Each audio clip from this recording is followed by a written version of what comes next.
పాకిస్తాన్లో ఓ పక్కన ఆఫ్ఘనిస్తాన్కి సంబంధించినటువంటి తెహ్రీక్ తాలిబాన్ పాకిస్తాన్ వాళ్ళు వచ్చి చావ చితకబాతున్నారు. సైన్యాన్నే చంపిపడేస్తున్నారు బెలూచ్ రెబల్స్. భారతదేశం అందరూ కలిసి కాండ్రించి ఉమ్మేస్తే వరదలు వచ్చి కొట్టుకుపోయేటటువంటి దేశం. బట్ అహంకారానికి ఏమాత్రం తక్కువ లేదు. భారతదేశం వాళ్ళకి ఏం చేసింది? వాళ్ళకి అసలు ఆ దేశాన్ని ఇచ్చిందే భారతదేశం. వాళ్ళు తింటున్నారంటే భారతదేశం, వాళ్ళు బతుకుతున్నారంటే భారతదేశం. మొన్నటిదాకా మన నోట్ల రద్దు చేయకపోయినంతకాలం భారతదేశంలో దొంగ నోట్లు వేసుకుని బతికినటువంటి దరిద్రులు వీళ్ళు.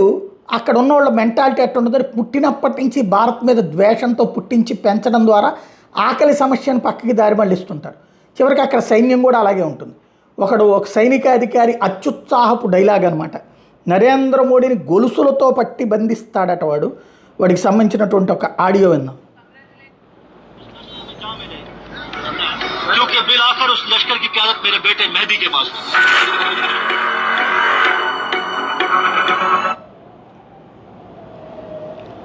ఇది బందీగా చేసి పట్టుకొస్తాం అనేటటువంటి కాన్సెప్ట్. ఇంకా దాంట్లో మ్యూజిక్లు అవన్నీ ఉన్నాయి కాబట్టి నేను దాన్ని కంటిన్యూ చేయట్లేదు. బేసిక్ సమస్య ఏమవుతుందంటే భారతదేశం మీదన వ్యతిరేకత మాత్రమే అక్కడ ఇంకా సైన్యానికి ప్రజలలో మిగిలి ఉన్నటువంటిది. ఈ మధ్యకాలంలో సైన్యం మీద ప్రజల్లో ఒక విరక్తి వచ్చేసింది, ఎంత దద్దమ్మలా అని చెప్పేసి.